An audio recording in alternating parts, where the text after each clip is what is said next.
One of the perspectives that helps us when we look at the gospel accounts is not always to look at how an account is completely original, something that has never happened before.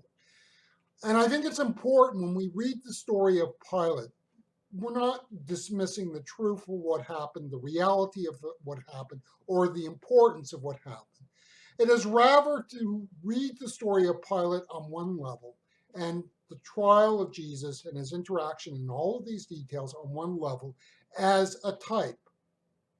What do we mean? That this is, on one level, something that has happened repeatedly through history. In that sense, what we see of Pilate cannot be seen as strictly unique.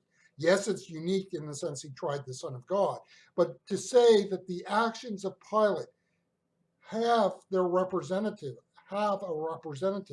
or their representatives throughout history. We are going to be looking at Matthew chapter 27. I'm going to be reading out of the Goodspeed New Testament.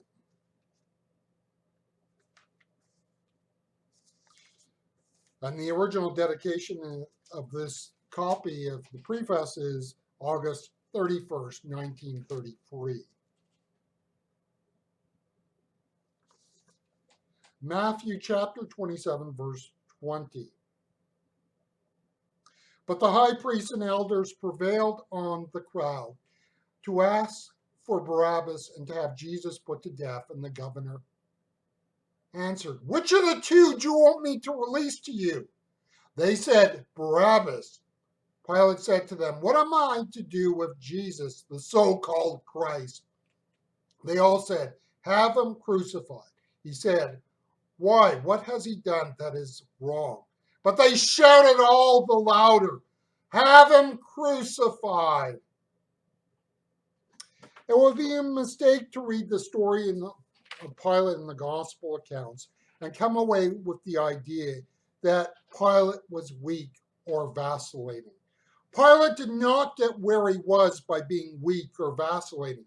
In reality, and I know this is cynical, it is that in politics, people do not rise to the top by being weak and vacillating.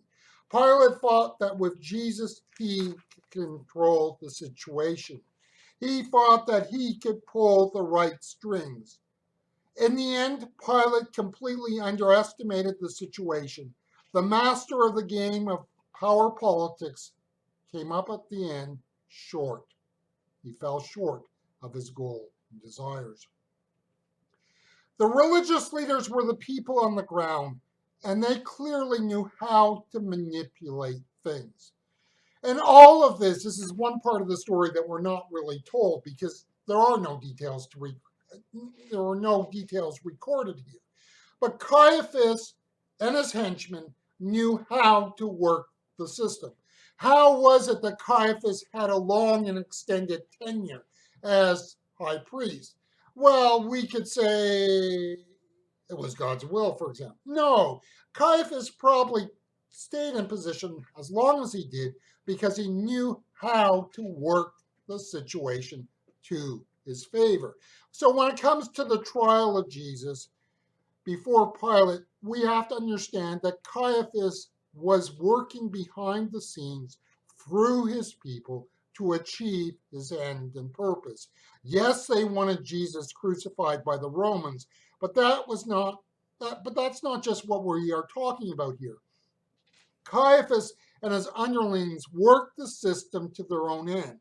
In order to do this, they had to understand Pilate. In other words, they had to take who and what Pilate was and use it for their own end.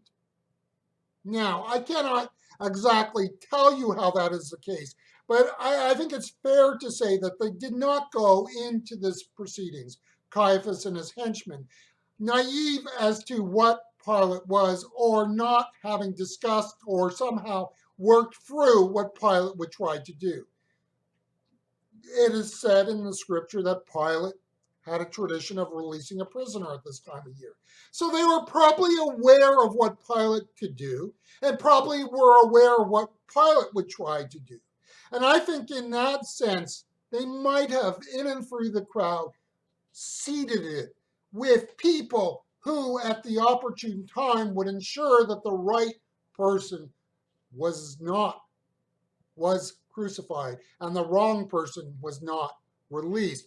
You see, I think what Caiphas and his henchmen had to do is know how Pilate worked in order to make sure they got their desired result.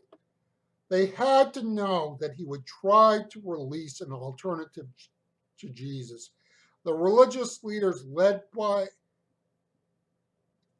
Caiphas, did a masterful job of manipulating the system to their own end. Caiphas and his minions got what they wanted and not what they needed. There will always be church leaders who will manipulate and connive to bring their agenda to bear on the life of the church. In the short term, they win, and the long term, disaster will come. The records are too sparse for us to reconstruct what were the immediate consequences for Caiaphas and the people around him. What we know is that in a generation, Jerusalem, Judea, and Galilee would be engulfed in a conflagration. The Jewish rebellion led to the Roman destruction of Jerusalem and of the temple. The people of the land paid an awful price for the failure of their leadership. But understand, it wasn't just the leadership. There were some of these people who actually sided with Caiaphas and chose to embrace his will for the people. Pilate emerges in the gospel record as someone who is weak and vacillating. We tend to associate great evil with those who are serial killers and child molesters. Pilate, in that sense, is not bad, but Pilate emerges out of this as the patron saint of all those bureaucrats through world history whose job is to keep track of the bodies. Think here of the death camps of the Nazi regimes in World War II. The efficiency of those camps in part can be tied back to the efficiencies of the bureaucrats in the Nazi government. The ancient world equivalent of the Nazis, I guess, in a sense, we could say, or we could say the Nazis were the modern equivalent of the ancient Neo-Assyrians. Now, the Neo-Assyrians were quite adept at butchery on large scale, like the Nazis. My point is that we only know about the records or only know about what the Neo-Assyrians did is because their bureaucrats recorded it. They also, too, kept track of the bodies. The Assyrians left a permanent record of the atrocities they did. The point is that great evil is not always about who does what. In some cases, great evil flourishes because there are those who are content to record the bodies and say nothing about what is being done.